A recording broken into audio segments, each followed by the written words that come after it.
বিএনপির আসল শক্তি জয় বাংলা করে দিচ্ছে জামাত।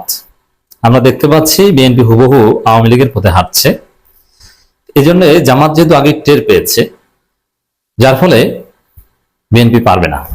দেখেন, একটা অন্য বিষয় বলি। প্রথমে, বিএনপি স্থানীয় সরকার নির্বাচনে কারচুপি করতে চায়।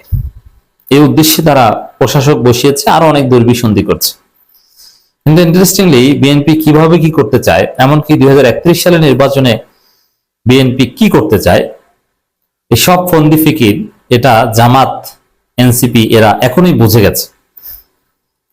যেহেতু জামাত এনসিপি আগে টের পেয়েছে, বুঝে গেছে, অতএব বিএনপি এগুলো পারবে না। স্থানীয় সরকার নির্বাচনের কারচুপি খাওয়াইয়ে দিবে। কিন্তু দেখেন, আওয়ামী লীগ 14 সালে যেভাবে ক্ষমতায় টিকেছিল বিনা ভোটে নির্বাচন করে, এটা বিএনপি জামাত আগে টের পায়নি, বুঝতে পারেনি। এইভাবে বিনা ভোটে নির্বাচনের মাধ্যমে তারা 5 বছর টিকে যাবে। বিএনপি জামাত সবাই বিশ্বাস করতো যে এইভাবে ক্ষমতায় টিকে থাকা সম্ভব না, মধ্যবর্তী নির্বাচন দিতে বাধ্য হবে। এই আশায় কিন্তু আন্দোলন স্থগিত না করে ঘরে ফিরে গিয়েছিল বিএনপি। 18 সালে রাতে নির্বাচন করবে, এটা জামাত বিএনপি আগে টের পায়নি। হঠাৎ করেই ওটা নির্বাচনের দিন সকালে টের পেয়েছে যে রাতে ভোট হয়ে গেছে। এর মানে কোন একটা কাজ করে, কোন একটা অপরাধ করে টিকে থাকতে হলে বা ভোট কারচুপির মতো এই বিষয়ে বিরোধী দল আগে টের পেলে এটা হয় না। এই জন্য আগে টের পেতে দেওয়া যায় না। কিন্তু বিএনপি যে আগাম করতে যাচ্ছে, এটা জামাত এনসিপি অলরেডি টের পেয়েছে, যার ফলে বিএনপি সেটা পারবে না। তো দর্শক, বিএনপির আসল শক্তি কি ওটাও জামাত বুঝে গেছে, যার ফলে বিএনপির এই আসল শক্তিকে এখনই জয় বাংলা করে দিচ্ছে জামাত, যেটা অতীতে ঘটেনি। হ্যাঁ, আওয়ামী লীগের সবচেয়ে বড় ইনস্ট্রুমেন্ট, আওয়ামী লীগের ফেসিবাদ হয়ে ওঠার, স্বৈরাচার হয়ে ওঠার প্রধান এলিমেন্ট ছিল সংবিধান। তারা বলতো যে সংবিধান থেকে আমরা এক চুলো নড়ব না। সাংবিধানিক বাধ্যবাধকতা অনুযায়ী আমাদের 2014 সালের 5 জানুয়ারি নির্বাচন করতেই হবে, কিছু করার নেই।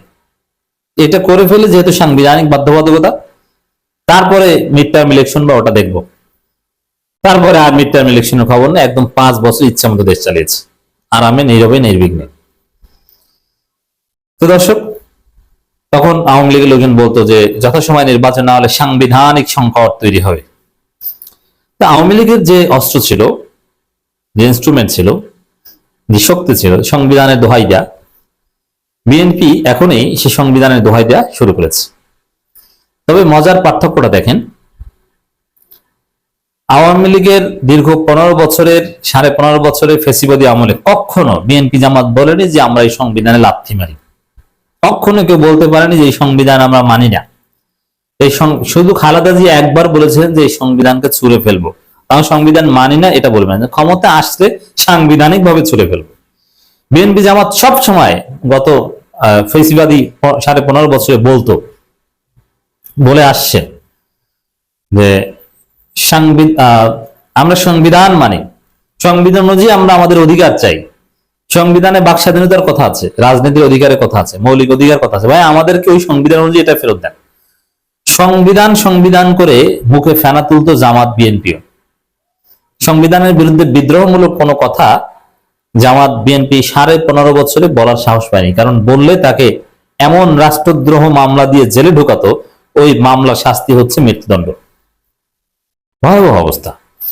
কিন্তু এখন আমরা দেখতে পাচ্ছি দর্শক, জামাত শুরুতেই এই সংবিধানকে জয় বাংলা করে দিচ্ছে।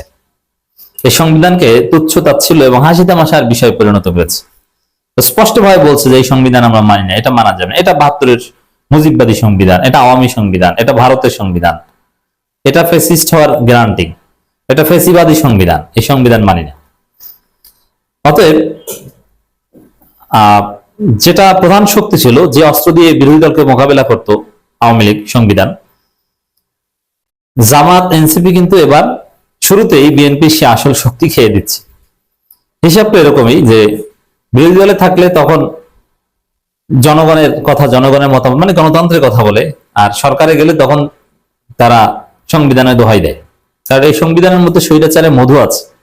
এই সংবিধান রেজিমকে স্বৈরাচার হতে সহায়তা করে, যার ফলে যারাই এই সংবিধানের অধীনে ক্ষমতায় যায় তারাই এই সংবিধানকে পূজা করতে শেখে। বিএনপি সেটাই করছে, কিন্তু জামাত এই সুযোগ এবার আর দিচ্ছে না। সাংবিধানিক স্বৈরাচারের চেষ্টা হলে রাজপথে নামবে জনগণ, হামিদুর রহমান আজাদ। এর মানে জামাত দেখতে পাচ্ছে যে বিএনপি এই সংবিধানকে দোহাই দিয়েই স্বৈরাচার হওয়ার চেষ্টা করবে, ফ্যাসিস্ট হওয়ার চেষ্টা করবে। কিন্তু জামাত স্পষ্টভাবে বলছে যে এই চেষ্টায় সংবিধানের ধোয়া তুলে আওয়ামী লীগের মতো করবেন না, আমরা রাজপথে নেমে আপনাদের চেষ্টা জয়বাংলা করে দেব। হামিদুর রহমান আজাদ জামাতের মেধাবী নেতৃবৃন্দের মধ্যে অন্যতম, অত্যন্ত তীক্ষ্ণ বুদ্ধির দূরদর্শী রাজনীতিবিদ। হামিদুর রহমান আজাদের সংসদে যাওয়াটা জরুরি ছিল, কিন্তু দুর্ভাগ্য তার নিজেরও লিমিটেশন আছে। তিনি জাতীয় নেতা হিসেবে ঢাকা কেন্দ্রিক বেশি সময় দিতেন, এলাকার মানুষের সাথে কানেক্টিভিটি কম ছিল, আবার ওভার কনফিডেন্স ছিল যে জামাত যখন মাত্র 2টা সিট পেয়েছে সেই 2008 সালে, তখনই হামিদুর রহমান আজাদ জিতেছিল। এবার তো জামাত জোয়ার, এবার তো এমনিতেই জিতবেন, এই ওভার কনফিডেন্স তাকে ডুবিয়েছে। তার আসনে ভোট কারচুপি করে হারানো হয়নি, প্রকৃতপক্ষে বিপুল ভোটে তিনি হেরে গিয়েছেন। এখান থেকে শিখতে হবে যে জাতীয় নেতা, মেধাবী নেতা, যোগ্য নেতা জনগণের সাথে কানেক্টেড না থাকলে জনগণ আগ্রহ হারিয়ে ফেলে। তো দর্শক, হামিদুর রহমান আজাদের এটা আগামী দিনের রোডম্যাপে একটা লাইন, বিএনপিকে ঠেকানোর এবং বিএনপি কি করবে সবকিছু এক লাইনের মধ্যে আছে। বিএনপি সাংবিধানিকভাবে স্বৈরাচার হওয়ার চেষ্টা করবে সংবিধানের দোহাই দিয়ে, আর জামাত বলে নাই যে আমরা পার্লামেন্টে এটা ঠেকাবো, পার্লামেন্টে কিছুই করা যাবে না, এই জন্য বলছে রাজপথে নামবো। এই কথা, এই লাইনটা যদি 2010 সালে বলা যেত এবং তার উপর আমল করা যেত, তাহলে হাসিনা ফ্যাসিস্টে উঠতে পারতো না।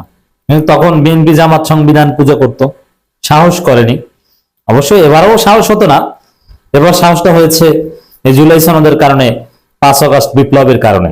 এই জন্য এই সংবিধানকে মানুষ গোনে না, বুঝছে না, যার ফলে এই সংবিধান নিয়ে যে কোনো কথা বলা যাচ্ছে। এখন সংবিধানকে এভাবে তুচ্ছ-তাচ্ছিল্য করলে ওই সংবিধান দিয়ে রাষ্ট্র চালানো যায় না, যার ফলে এই সংবিধান পরিবর্তন এটা অনিবার্য বাস্তবতা। বাংলাদেশ জামাত ইসলামের সহকারী secretary general doctor HM. Hamidur Rahman Azad বলেছেন, অতীতের মতো সাংবিধানিক স্বৈরাচার কায়েমের চেষ্টা করা হলে জনগণ আবারও রাজপথে নেমে আসবে। বাংলাদেশ জামাত ইসলামের সহকারী সেক্রেটারি জেনারেল ডক্টর আজাদ বলেন, জনগণের প্রত্যাশা অনুযায়ী জুলাই সনদ দ্রুত বাস্তবায়ন এখন সময়ের দাবি। সংবিধানকে অজুহাত হিসেবে ব্যবহার করে এই প্রক্রিয়া বিলম্বিত করা হলে তা জনমনে ক্ষোভ সৃষ্টি করবে, তা ভবিষ্যতে বড় ধরনের গণবিস্ফোরণের রূপ নিতে পারে। হ্যাঁ, এখানে একটা কথা স্পষ্ট বলি যে আমরা কোনটাকে বেশি সম্মান করি, জুলাই সনদ না সংবিধান? উত্তর হচ্ছে জুলাই সনদ। এই সংবিধানের চাইতে আমাদের কাছে জুলাই সনদ অনেক বড়, এবং জুলাই সনদকে আমরা বেশি রেসপেক্ট করি। আমরা জুলাই সনদ অনুযায়ী সংবিধানকে মানি, সংবিধান অনুযায়ী জুলাই সনদকে মানি না। কথা ক্লিয়ার?